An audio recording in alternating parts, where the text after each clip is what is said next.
को, नमो ओंकार वाणी को, नमो मुकुंद प्रभु को जिन्होंने ओंकार धारण की। अहो उपकार जिनवर का, कुंद का दिव्य वाणी का, जिन कुंद ध्वनि दाता उनका हान स्वामी का। रमियूण जिणम वीरम, अनंत वर्णाण दंसण सहावम, भोक्ष्यामिनियम सारम, केवली शुद्ध केवली मणिदम। नियम सार जी परमागम ग्रंथ है और इसके 11वें नंबर और 12वें नंबर की गाथा की अपनी स्वाध्याय टीका के आधार से हुई। इस टीका में 5 पैराग्राफ थे, है ना? 5 पैराग्राफ में अपन ने इसका जो विषय वस्तु है वो देखी। उसमें मुख्यतः ऊपर के 2 पैराग्राफ में ज्ञान उपयोग के कार्य स्वभाव ज्ञान उपयोग, कारण स्वभाव ज्ञान उपयोग और विभाव ज्ञान उपयोग, इस प्रकार से समस्त भेदों की वहां पर 2 पैराग्राफ में चर्चा चली थी। तो उस चर्चा में क्या बात आई कि कार्य स्वभाव ज्ञान उपयोग यानी केवल ज्ञान स्वरूप ज्ञान की परिपूर्ण परिणति, और कारण स्वभाव ज्ञान उपयोग माने जो त्रिकाल एक रूप वैसा ही जैसा कार्य प्रकट है प्रत्यक्ष, ऐसा ही स्वरूप से प्रत्यक्ष जो कारण स्वभाव ज्ञान उपयोग। तो अपनी बात अपन यहां से प्रारंभ करते हैं गुरुदेव के व्याख्यान में 229 नंबर की।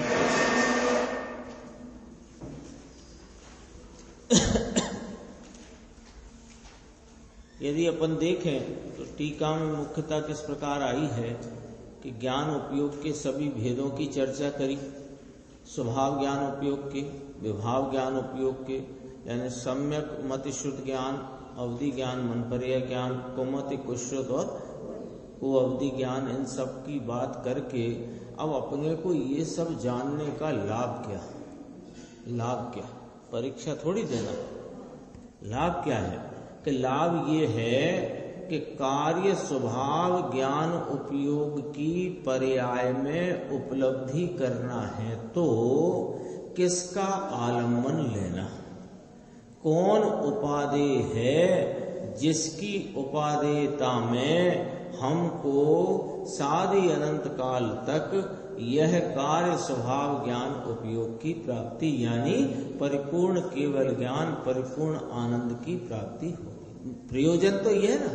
कोई भी भेद हो, जगत में जाति से 6 प्रकार के द्रव्य हैं, ये जानने का क्या प्रयोजन है? क्या प्रयोजन है? जगत में जाति अपेक्षा 6 प्रकार के द्रव्य हैं, ये जानने का प्रयोजन क्या है? बताओ साहब, क्या प्रयोजन है? कि हमको भी मालूम होना चाहिए, भाई साहब को मालूम है, हमको भी मालूम होना चाहिए। कल को कोई ने इनसे पूछा था, इनने खट से बताया, हमको भी बताना आना चाहिए। ये प्रयोजन ही नहीं है।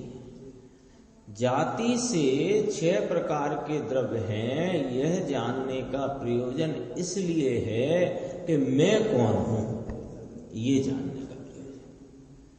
ज्ञान उपयोग के इतने भेद जो अपन ने यहाँ आचार्य परमात्मा के द्वारा कहे, निरूपित किए गए, जाने, तो जानने का प्रयोजन क्या?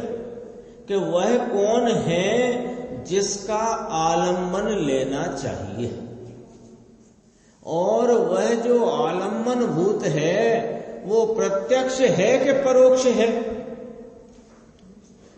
यदि जो प्रत्यक्ष ही ना हो तो आलम्बन लेंगे कैसे? ये सब बात समझकर उसका निर्णय करके उसकी प्राप्ति के लिए, आलम्बन के लिए ये अपनी स्वाध्याय चल रही है। तो 229 पेज पर पूज्य गुरुदेव श्री के जो व्याख्यान में से बिंदु आए हैं उसमें अपन देखते हैं, देखो, यह शुद्ध अंतः तत्व स्वरूप परम तत्व, इसको उपादेय कहा। आचार्य कुंद भगवान ने और मुनिराज पद्म ब्रह्मलधारी देव ने किसको उपादेय कहा? अपन ने पढ़ा था ना कल, बीजू काई उपादेय नथी। तो ये उपादेय है कौन? कारण स्वभाव ज्ञान उपयोग अथवा कारण जीव अथवा कारण तत्व। तो इसको जो कहा तो सुनिए कि शुद्ध अंतः तत्व रूप परम तत्व, देखो इसमें व्यापक होने से यह ज्ञान भाव ज्ञान स्वभाव अंतः तत्व रूप परम तत्व में व्यापक होने से स्वरूप प्रत्यक्ष है। ये ज्ञान त्रकाल स्वरूप प्रत्यक्ष है। नीचे स्पष्टीकरण किया है, स्वरूप प्रत्यक्ष माने स्वरूप से प्रत्यक्ष, स्वरूप अपेक्षा से प्रत्यक्ष, स्वभाव से प्रत्यक्ष। स्वभाव से प्रत्यक्ष ज्ञान त्रकाल है। ये केवल ज्ञान की अपेक्षा नहीं, केवल ज्ञान की अपेक्षा देखें तो स्वरूप प्रत्यक्षता नहीं, वह सकल प्रत्यक्षता है पर्याय में, और ये स्वरूप प्रत्यक्ष है त्रिकाल में। तो आलम्बन भूत कौन? कि जो त्रिकाल सदा काल हर काल प्रत्येक काल स्वरूप से स्वभाव से अपने स्वय स्वरूप से प्रत्यक्ष होए, ये कहते हैं। देखो, त्रिकाल ज्ञान स्वरूप प्रत्यक्ष ही है, प्रत्यक्ष है ऐसा कहते हैं कौन? अरे वस्तु है, ये प्रत्यक्ष ही है। देखो, यह शब्द दूसरे कहीं नहीं है, यहां ही इन्होंने कहा है। जरा ध्यान से सुनना, बहुत गजब की बात गुरुदेव फरमाते हैं, समझ में आया? दूसरे शास्त्रों में दिगंबरों में भी नहीं तो दूसरे में तो है ही नहीं। ये वाली बात, यह अपना कारण तत्व अथवा यहाँ जो प्रकरण की भाषा ले, अधिकार की भाषा, तो स्वभाव कारण स्वभाव ज्ञान उपयोग यानी कारण तत्व यानी स्वय तत्व यानी कि मैं जो स्वरूप प्रत्यक्ष है, ये बात इन्हीं शास्त्रों में है। ये क्या कहते हो साहब? एक और एक नई कहानी इन्हीं शास्त्रों में है, यानी कि आगम आदि में यह बात इतनी स्पष्टतया नहीं की गई है। अरे जब दिगंबरों के आगम में यह बात इतनी स्पष्ट नहीं है, वहां नहीं है ये नहीं कहता हूं, इतनी स्पष्ट नहीं है, तो अन्य में होए ये बात की तो कल्पना ही छोड़ दो। आगम में है, आगम में नहीं है ऐसा नहीं, इतनी स्पष्ट। क्यों? उसकी भी बात कह देते हैं। क्यों? क्योंकि ये जो चर्चा है ये वस्तुवाद अंग में से आई है। 12वां अंग था ना, द्वादशांग में 12वां अंग, उसका कालांतर में महावीर प्रभु के निर्वाण के उपरांत और 3 केवली हुए, है ना, जम्बू स्वामी, सुदर्शन स्वामी और एक थे गौतम स्वामी, जम्बू स्वामी, सुदर्शन स्वामी। इनके बाद ये कालांतर में अंग विच्छति होती चली गई, और वस्तुवाद अंग जो है जिसमें ये बात स्पष्टतया कही गई है, वो बात रही नहीं। और जब दर्शन स्वामी को विकल्प आया तब तक तो एक अंग का देश ज्ञान बाकी बचा था, उसमें से ये सठखंडागम आदि की रचना हुई है। ये हमारा और आपकी कोई लॉटरी लगी है। 5वें काल में भरत क्षेत्र में जन्मे हम और आप जैसे कुछ एक लोगों की लॉटरी लगी है। क्या लॉटरी लगी कि हमारे भाग्य से आचार्य कुंद भगवान देह सहित विदेह गए और सीमंदर भगवान की वाणी का साक्षात 8 दिन रसास्वादन किया और वहां से वह जो अंग विच्छुत हो गया था उसकी यहां पुनर्स्थापना हो गई। बोलो साहब, है कोई भाग्य की, अद्भुत भाग्य की बात। लॉटरी शब्द तो इसलिए कहा, आजकल लॉटरी खुल जाए तो लोग खुश हो जाते हैं ना, तो ये लॉटरी जैसी ही खुली है ना। 5वां काल तो पिछले 2500 वर्ष से चल रहा है और आगे भी लंबा चलना है। लेकिन ये जो कालखंड है, खास तौर पे पिछले 100 साल का और आगे के कुछ और सालों का, ये जो कालखंड है ये लॉटरी वाला है अपने लिए, क्योंकि इसमें जो है बहुत स्पष्टीकरण आ गया है। दिगंबरों में भी नहीं तो दूसरे में तो है नहीं, स्वाभाविक ज्ञान की बात चल रही है ना, उपयोग की बात चल रही है। स्वाभाविक ज्ञान यानी जो आत्मा वस्तु है, अनादि अनंत अविनाशी, उसमें ऐसा ज्ञान स्वभाव, अंतः तत्व जो परम स्वरूप, इसमें यह व्याप करके रहा हुआ है। कौन? ये गुण नाम अपना यह ज्ञान अंतः तत्व में पसरेला है, पसरा हुआ है, विस्तृत है। इसको स्वरूप प्रत्यक्ष कहा जाता है। समय सारजी में चर्चा आती है, ज्ञान को ही क्यों आप लक्षण कहा, अथवा ज्ञान की ही क्यों इतनी महिमा करते हो? क्या आत्मा में एक ज्ञान ही गुण है? तो कहते हैं ये ज्ञान असाधारण स्वयं संवेद्यमान प्रकट लक्षण है। स्वयं संवेद्यमान यानी स्वयं के संवेदन में आ सके ऐसा स्वयं संवेद्यमान। कोई शब्द आते तो कठिन कोई नहीं होते हैं, थोड़ा सा वहां जोर देना पड़ता है, वो अपने आप समझ में आते हैं। निर्देश भाई, स्वयं संवेद्यमान, स्वयं को संवेदन में आ सके ऐसा है कौन? ज्ञान लक्षण।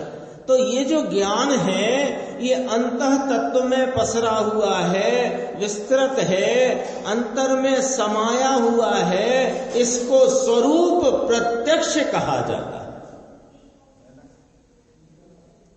ज्ञान की बात चलती है ना भाई साहब, ज्ञान की बात चलती है तो ज्ञान में 2 प्रकार की चर्चा यहां सामने आई कि यह जो कारण तत्व यानी अपना ज्ञान स्वभाव त्रिकाली, स्वरूप रूप ज्ञान स्वभाव त्रिकाली अनादि अनंत, ये स्वरूप प्रत्यक्ष है। और इसके आलम्बन से जो केवल ज्ञान रूपी दशा प्रकटती है ज्ञान की, वो सकल प्रत्यक्ष है। सकल प्रत्यक्ष के लक्ष्य से प्रत्यक्षता नहीं आती है परिणति में। स्वरूप प्रत्यक्ष के लक्ष्य से, आलम्बन से, आश्रय से, लीनता से, एकाग्रता से केवल ज्ञान रूपी सकल प्रत्यक्षता परिणति में प्रकटती है। ये देखो मुमुक्षु ने प्रश्न किया, ये थोड़ी 3 लाइन का जवाब है, गंभीर है। मुमुक्षु ने प्रश्न किया कि स्वरूप प्रत्यक्ष माने प्रत्येक अवस्था में रहता है, ये कहना चाहते हो आप? देखना प्रश्न की गंभीरता, सुनना, समझना, फिर उसके उत्तर की गंभीरता अपने आप समझ आएगी। प्रश्न की गंभीरता समझना। ये साहब आपने बताया कि ये ज्ञान जो अंतः तत्व में पसरा हुआ है, व्यापा हुआ है, छाया हुआ है, घुसा हुआ है, ये ज्ञान को आपने स्वरूप प्रत्यक्ष कहा, तो क्या इसलिए कहा कि ये प्रत्येक अवस्था में रहता है, इसलिए कहा है क्या? प्रश्नकार का प्रश्न है। यह तो प्रत्येक अवस्था में रहता है। प्रश्न क्या है? उसने अपनी तरफ से अपनी समझ को वहां प्रकट किया है, तो वो प्रश्न ही बन गया, क्योंकि वह उत्तर इसका अन्य है। अब देखो उत्तर को जरा सावधानी से पढ़ना। त्रिकाल शब्द है, उसके बाद क्या लिखा है? फुल स्टॉप है, जवाब पूरा। प्रत्येक अवस्था में रहता है, इसलिए स्वरूप प्रत्यक्ष नहीं कहा गया है। त्रिकाल रहता है, इसलिए स्वरूप प्रत्यक्ष कहा। अब सुनो, अब इसकी खुलासा। अवस्था में नहीं भाई साहब, त्रिकाल गुण में पसरा हुआ है, इसलिए स्वरूप प्रत्यक्ष है। त्रिकाल क्या होता है साहब? सदा काल। त्रिकाल की व्याख्या करते हैं ना अपन, तो भूत भविष्य वर्तमान ऐसे करके आती है। उसमें भूत भविष्य वर्तमान में ये हो चुका है, होएगा, ये वाली बात है, उसको जरा गौण करो। यहां त्रिकाल शब्द से सदा पकड़ना चाहिए, सदा, हमेशा। देखो, त्रिकाल फुल स्टॉप, अवस्था में नहीं अर्धविराम। फिर कहा महाराज कि त्रिकाल गुण में? अरे हालत है, ये पर्याय अवस्था तो हालत है। त्रिकाल ध्रुव रूप रहता है, ये ज्ञान भाव शुद्ध अंतः तत्व में, परम तत्व में पसर करके, व्याप करके, ये त्रिकाल ध्रुव रूप रहता है। इसको यहां प्रत्यक्ष स्वरूप प्रत्यक्ष ज्ञान कहा है। स्वरूप प्रत्यक्ष शब्द जो टीकाकार मुनिराज ने इसमें डाला है, उसका भाव कितना गहन गंभीर है, वो चर्चा चलती है। नहीं, अनुभव में आ गया वो तो जाएगा परिणति प्रत्यक्ष। उसमें भी दो भाग, एक वेदन प्रत्यक्ष, वो सम्यक दर्शन आदि की साधक अवस्थाएं, और एक सकल प्रत्यक्ष, वो केवल ज्ञान की अवस्थाएं।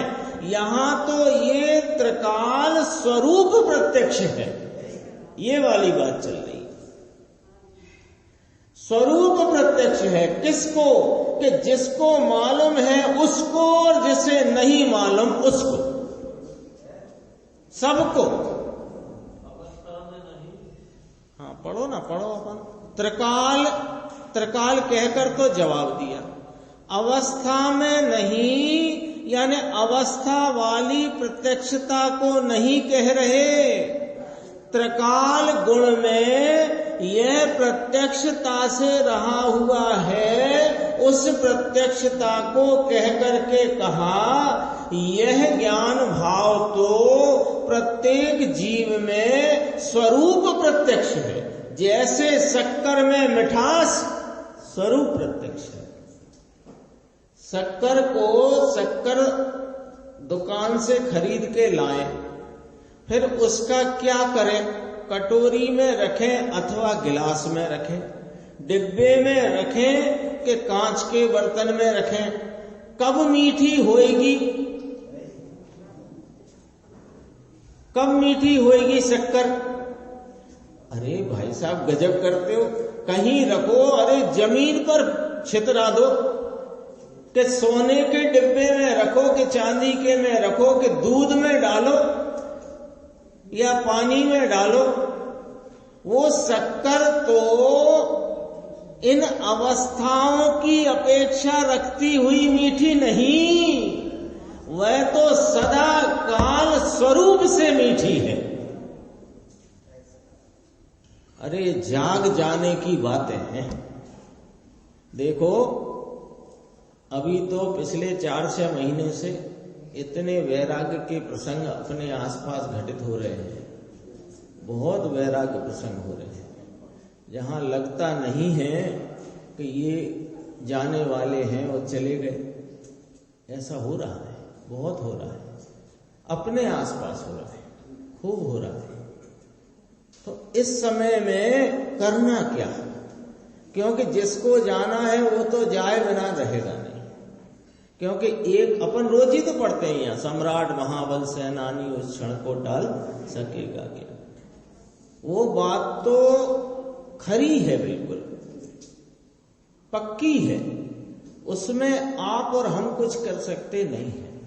लेकिन यदि कुछ कर सकते हैं तो ये तत्व निर्णय कर सकते हैं। यानी कि हम ऐसे प्लेटफॉर्म पे बैठे हैं कि जिस पे कब ट्रेन आएगी पता नहीं है, कब ट्रेन आएगी एक क्षण का भरोसा नहीं है, एक क्षण का। ये सुनते सुनते भी आ सकती है, कब आ जाएगी ट्रेन मालूम है किसी को। तो करना क्या? जैसे अपन किसी बाहर गांव गए हैं और घर लौटना है, सारे काम से निवृत्त हो गए हैं, नहीं भी हुए हों तो भी ट्रेन आने का टाइम होएगा, तो स्टेशन पे अपने अटैची बैग लेके बैठ जाओ, जब आएगी तो चले जाना। अब यही स्थिति है बिल्कुल। गुरुदेव श्री बहुत अच्छी बात कहते हैं, यहाँ याद आती है वो कि अभी अपन जो जितने सब बैठे हैं ना, जितनी बीत गई इतनी नहीं बची, जितनी बीत गई उतनी बची नहीं है। इसलिए अपनी अटैची तैयार रखो, कब ट्रेन आए पता नहीं है। अटैची माने क्या? तत्व निर्णय पक्का करके रखो। सम्यक दर्शन वाली प्रतीति की ट्रेन आए तो भी बैठ जाना, और प्रतीति की ट्रेन ना आ पाए और भवांतर की ट्रेन आ जाए तो भी बैठ जाना, लेकिन निर्णय लेके जाना भाई साहब, बस ये बात पक्की है। कुछ करना न करना, कमा सको न कमा सको, ये सब बातें तो वास्तव में कुछ है नहीं। ये तो सब पूर्व पुण्य के उदय से संयोग प्रमाण, वो पुण्य प्रमाण में संयोग होते हैं, इनमें कोई दम नहीं है। लेकिन यदि तत्व ज्ञान के संबंध में भी बहुत ज्यादा समझ में नहीं आता हो तो ज्यादा उलझना भी मत। मुद्दे की बात पकड़ना और अपना निर्णय अटैची में जमा लेना, माने निर्णय की अटैची में निर्णय पक्का करके रख लेना। प्रतीति की ट्रेन आए तो प्रतीति वाली में बैठ जाना, और भवांतर की आए तो उसमें बैठ जाना। घबराना बिल्कुल मत, आज भी मत घबराना, कभी मत घबराना।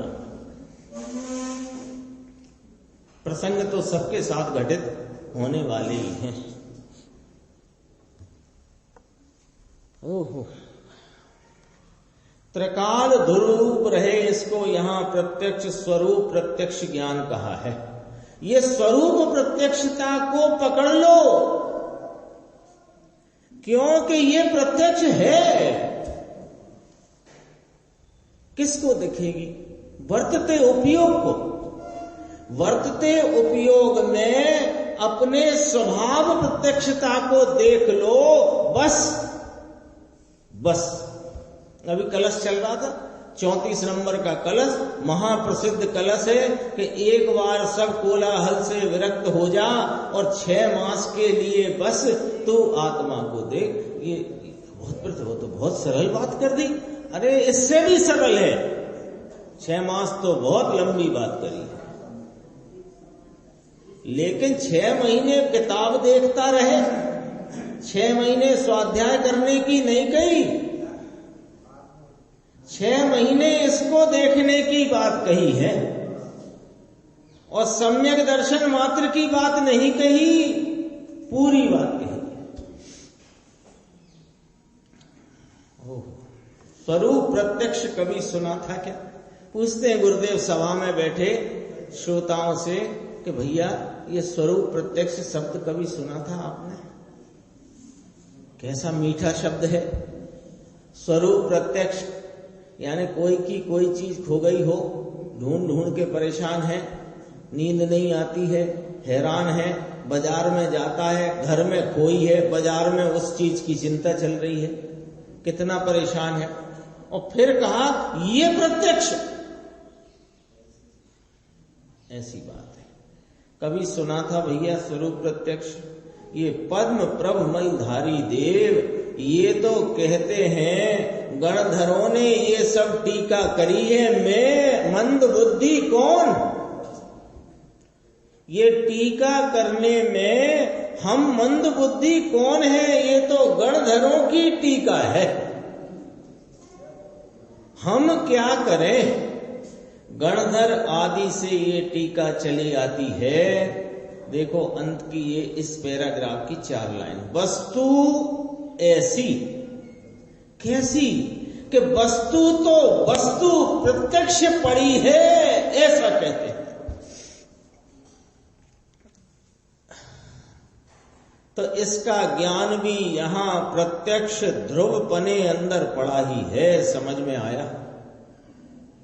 वस्तु है ना, तो वस्तु प्रत्यक्ष है कि नहीं, तो वस्तु में ज्ञान गुण है कि नहीं, तो ज्ञान गुण उपयोग रूप है कि नहीं, तो उपयोग रूपता प्रत्यक्ष है कि नहीं। अरे ये स्वरूप प्रत्यक्ष पड़ी हुई है, पड़ी हुई है माने हाजिर है, मौजूद है, विद्यमान है। वस्तु भगवान आत्मा ऐसा जो अंतः तत्व रूप परम तत्व आत्मा, इसमें यह सहज स्वाभाविक ज्ञान कैसा है, स्वरूप प्रत्यक्ष है।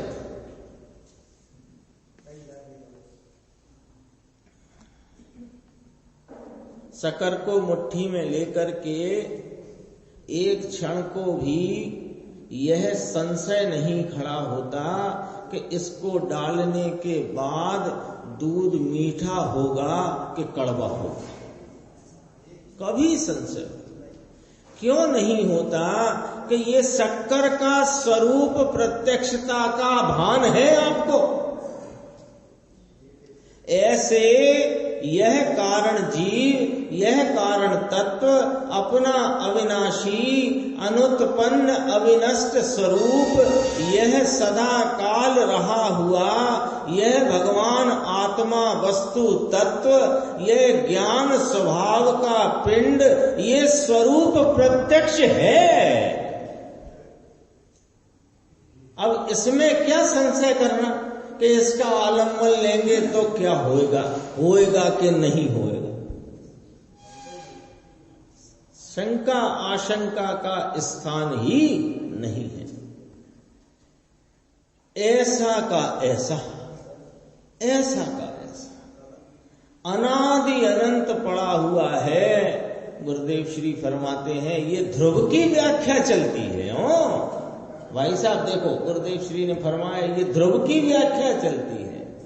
अनुभव में आया है, अनुभव में उसका स्वाद बढ़ गया, शुद्धता बढ़ गई, पूर्णता हो गई, ये वाली बात यहां अभी नहीं चलती।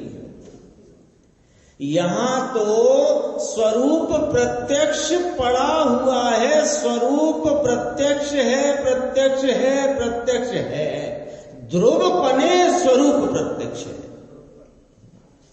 स्वरूप प्रत्यक्ष यानी पर्याय नहीं।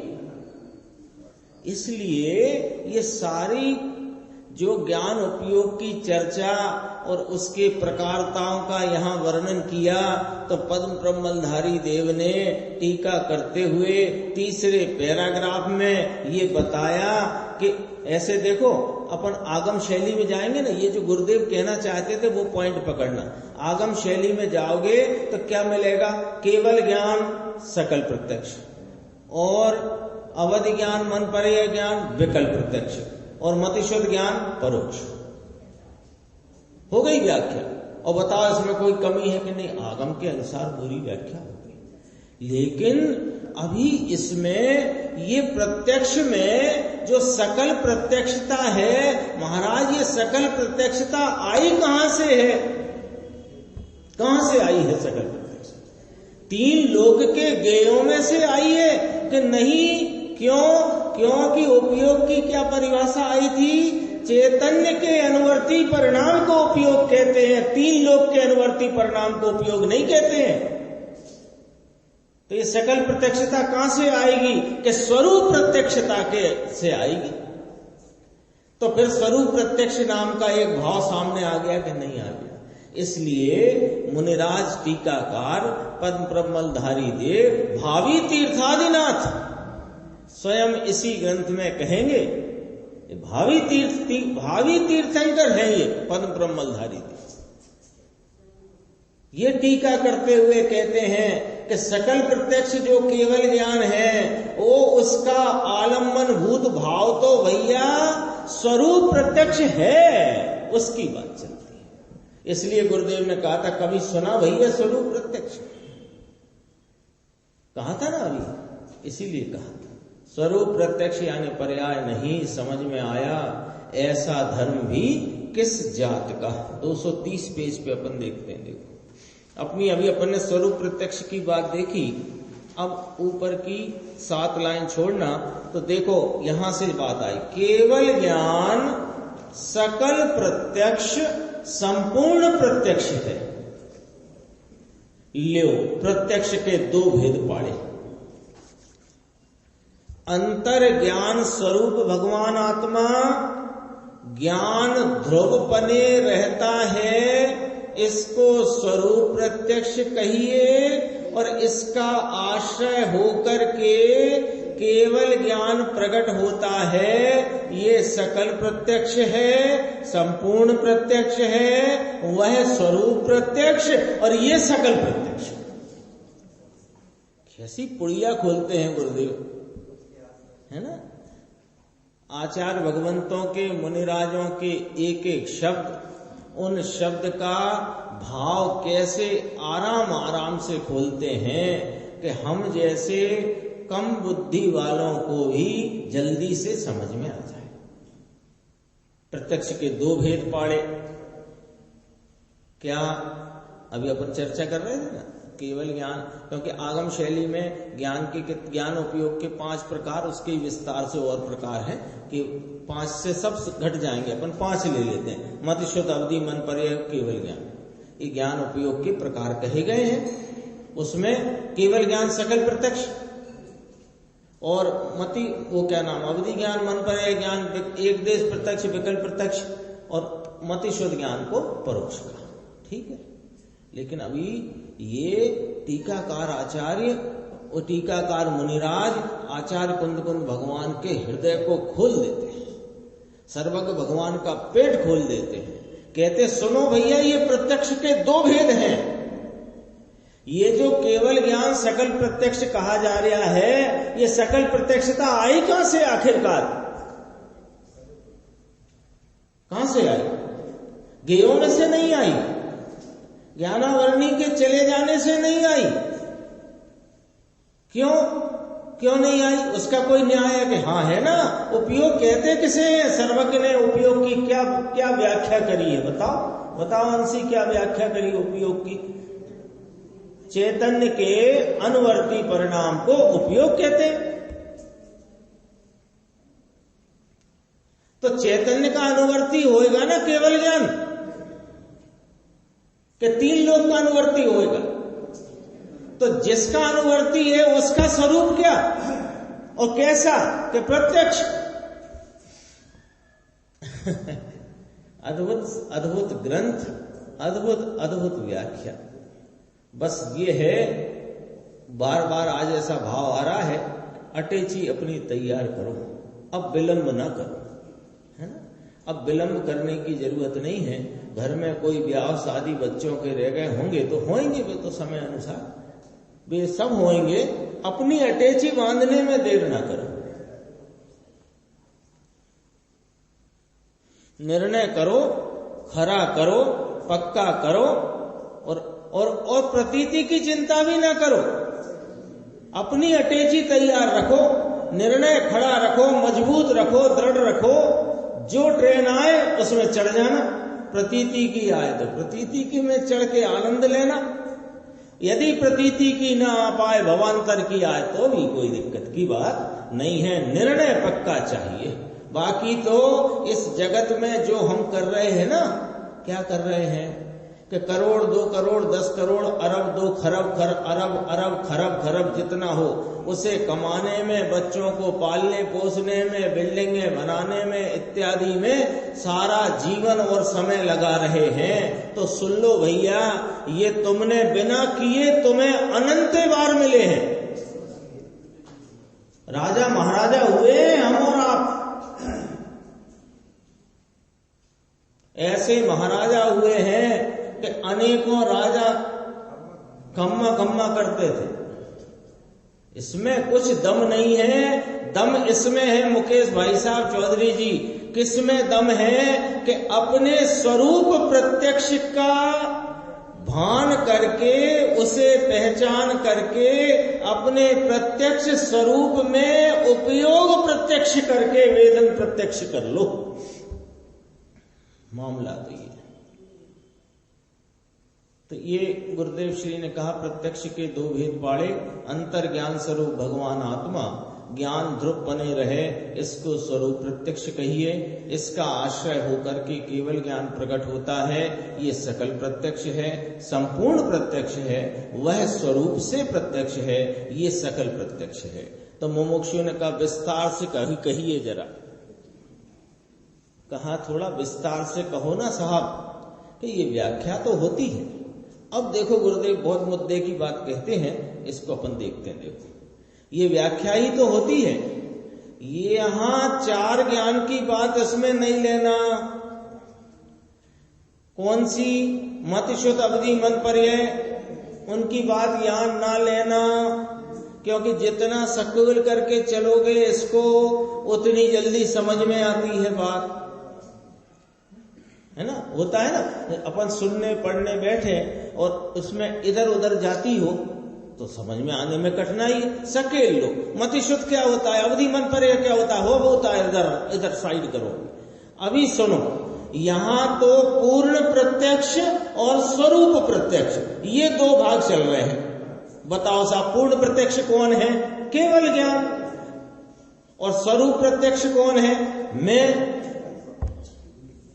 2 बात चलती, अर्थात कि वस्तु भगवान आत्मा, अविनाशी प्रभु, ऐसा जो अंतः तत्व, ऐसा परम तत्व केवल ज्ञान की पर्याय आई, ये परम तत्व नहीं है।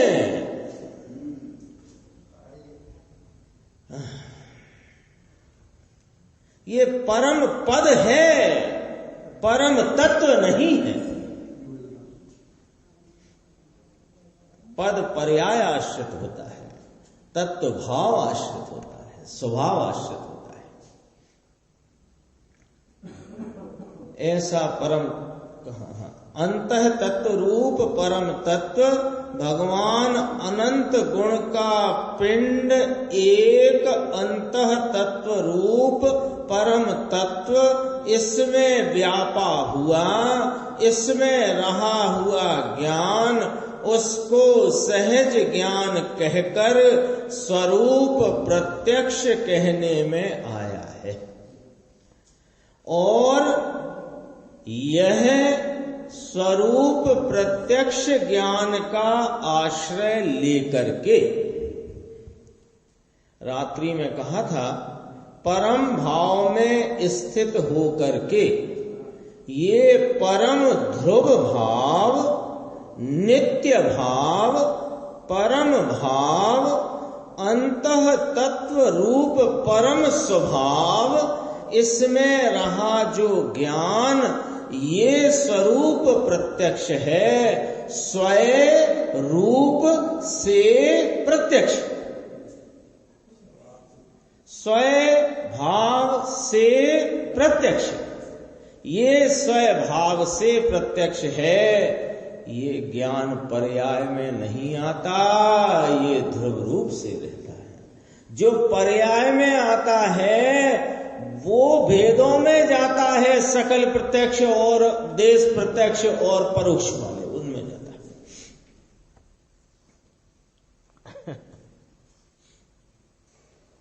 ये ज्ञान, ये किसकी चर्चा चल रही है निर्देश भाई? स्वरूप प्रत्यक्ष। स्वरूप प्रत्यक्ष है, सदा काल त्रिकाल हमेशा हर क्षण। स्वरूप माने अपने रूप स्वरूप स्वभाव से प्रत्यक्ष है। प्रत्यक्ष का भाव तो सब समझ रहे हैं ना। प्रत्यक्ष शब्द बहुत आ रहा है, प्रत्यक्ष का भाव तो सबकी समझ में आ रहा है ना। प्रत्यक्ष माने हाजरा हुजूर, ऐसे समझ लो, मौजूद, विद्यमान, है पने, खुल्ला। यह ज्ञान स्वभाव से प्रत्यक्ष है, पर्याय में नहीं आता, ये ध्रुव रूप से रहता है। पंडित जी तो 2-3 लाइनें गंभीर हैं, देखना, प्रश्न छपा नहीं है, उत्तर से देखना। पर्याय में स्वरूप प्रत्यक्ष ध्रुव नहीं आता। केवल ज्ञान की सकल प्रत्यक्ष पर्याय में सब कुछ प्रत्यक्ष है, लेकिन ये स्वरूप प्रत्यक्ष ध्रुव आता नहीं उसमें। सब वो ध्रुव का जैसा स्वरूप संपूर्ण है, वो उस सकल प्रत्यक्ष ज्ञान में प्रत्यक्ष है, लेकिन स्वरूप प्रत्यक्ष जो ध्रुव भाव है वो ध्रुव रूप रहा है, वो पर्याय में नहीं आता। पर्याय में परिणमन पर्याय का होता है, ये सूत्र है, सूत्र है। ये द्रव्य पर्याय के संबंध में समझना हो ना, कभी भी द्रव्य पर्याय की कोई बात हो, द्रव्य किसे कहना, पर्याय किसे कहना, गुण किसे कहना, तो वो जब बात चलती है ना, तो वो द्रव्य पर्याय के संदर्भ में ये एक फार्मूला है। द्रव्य पर्याय स्वरूप है ना वस्तु, वस्तु कैसी है कि अनंत गुणों का पिंड रूप एक अभेद आश्रयभूत भाव वो द्रव्य है, और उसका प्रत्येक समय में एक वर्तमान परिणाम है। तो ये द्रव्य और ये पर्याय, ये द्रव्य पर्याय स्वरूप वस्तु। इसमें ये फार्मूला याद रखना, फार्मूला माने नियम, नियम। द्रव्य पर्याय के द्रव्य पर्याय रूप वस्तु की संरचना, उसका स्ट्रक्चर, उस द्रव्य पर्याय स्वरूप वस्तु का नियम के पर्याय में परिणमन पर्याय का होता है, ध्रुव तो सदृश रहता है। ये नियम है। ये नियम यदि अपने ख्याल में आ गया ना, तो द्रव्य पर्याय स्वरूप वस्तु भी समझ में आएगी, और द्रव्य पर्याय स्वरूप वस्तु में दृष्टि का विषय क्या है वो भी समझ में आएगा। ये नियम है। ये जैसे 3 प्रश्न आते हैं ना, 3-4 प्रश्न है। द्रव्य किसे कहते हैं? गुणों के समूह को, समूह शब्द है, पिंड है, समूह शब्द है, गुणों के समूह को द्रव्य कहते हैं। गुण किसे कहते हैं? जो द्रव्य के प्रत्येक भाग में और अवस्थाओं में पाया जाता है उसे। पर्याय किसे कहते हैं? गुणों के कार्य को पर्याय कहते हैं। ये तो हो गई 3 बातें। अब नियम ये लगाओ, पर्याय का में परिणमन पर्याय का होता है, गुण का नहीं। वहां तो कहा था गुणों के कार्य को पर्याय कहते हैं। अरे उस पर्याय में गुणों का कार्य भाव दिखता है, इसलिए कहा गुणों के कार्य को पर्याय कहते हैं। लेकिन पर्याय तो पर्याय होती है, पर्याय में परिणमन पर्याय का होता है। ध्रुव तो सदृश रहता है, गुण भी सदृश है, और हाँ, गुण भी ध्रुव रहते, द्रव्य भी ध्रुव। नियम है। पर्याय में परिणमन पर्याय का होता है, ध्रुव तो सदृश रहता है। याद हो गया अंशी? बताओ, सुना दो। पर्याय में परिणमन पर्याय का होता है, ध्रुव तो सदृश रहता है, नियम है। तो फिर पूछा, ये प्रत्यक्षिता की बात चल रही थी ना, स्वरूप प्रत्यक्ष, तो मुमुक्षु ने कहा ध्रुव रूप प्रत्यक्ष कहें ऐसे साफ, तो क्या तकलीफ है? तो कहो ध्रुव रूप स्वरूप प्रत्यक्ष, ऐसे कहो, फिर कहना है तो गुरुदेव कहते हैं हाँ, ध्रुव ये स्वरूप प्रत्यक्ष और वह केवल ज्ञान प्रत्यक्ष। ये ध्रुव रूप स्वरूप प्रत्यक्ष और वह केवल ज्ञान प्रत्यक्ष। तो थोड़ा सा और ले लेता हूं मैं, देखो 231 पेज की नीचे की 3 लाइन है। प्रश्न है, प्रश्न वो इसलिए कि वो विषय जुड़ा हुआ है, 2 मिनट ज्यादा लग जाएंगे भले। स्वरूप प्रत्यक्ष यानी, फिर प्रश्न आया, ये पूरी गाथा में ये चर्चा बहुत महत्वपूर्ण है। स्वरूप प्रत्यक्ष और सकल प्रत्यक्ष पने की ये चर्चा महत्वपूर्ण है। अपन ने उसी चर्चा पे गुरुदेव श्री का अपन स्पष्टीकरण देख रहे हैं। स्वरूप प्रत्यक्ष यानी त्रिकाल, फिर बंद हो गई, फुल स्टॉप हो गया। त्रिकाल, फिर दोबारा कहा त्रिकाल स्वरूप। स्वरूप का अर्थ इसका स्वरूप, स्वभाव ही ये है, स्वभाव ही है ये। इसका ज्ञान, ये आत्मा है ना, आत्मा, मैं कौन हूं? आत्मा। तो मैं आत्मा हूं, तो मेरा ज्ञान स्वभाव, इसका ज्ञान, मेरा ज्ञान, ये मेरा स्वभाव, और स्वभाव है इसलिए प्रत्यक्ष है।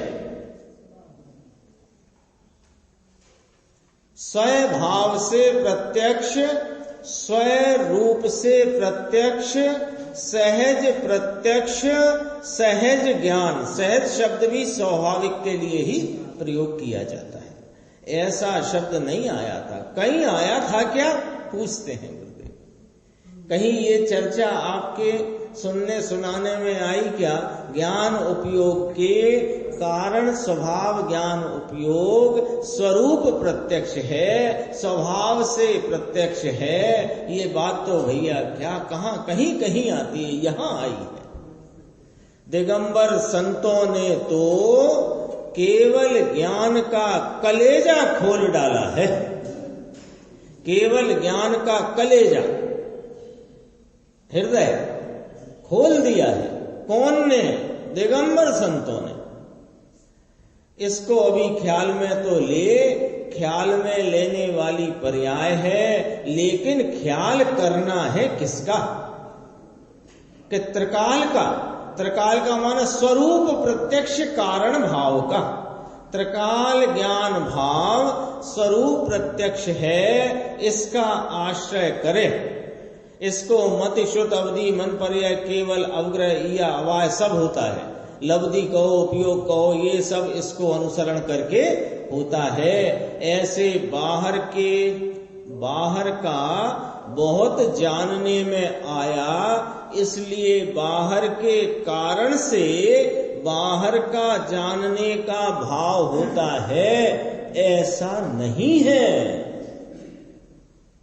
सामने भगवान की अत्यंत वीतराग नासा दृष्टि वाली प्रतिमा, उसमें झलकता वीतराग भाव वो जानने में आया, वो प्रतिमा से जानने में नहीं आया है। वह उस समय का उपयोग अपने उस समय की पर्याय चैतन्य का अनुसरण करके जो परिणमी है, उससे जानने में आया है। ये जानने का सम्यक भाव अंतर त्रिकाल सहज स्वरूप प्रत्यक्ष के आश्रय से होता है। यह चैतन्य अनुविदायी परिणाम कहो, चैतन्य का अनुवर्ती परिणाम कहो, चैतन्य को अनुसरण करके होने वाला परिणाम कहो, इसको उपयोग कहते हैं। इसमें ये दो चर्चा है, 2 बात करी, इसका फिर अपन आगे चर्चा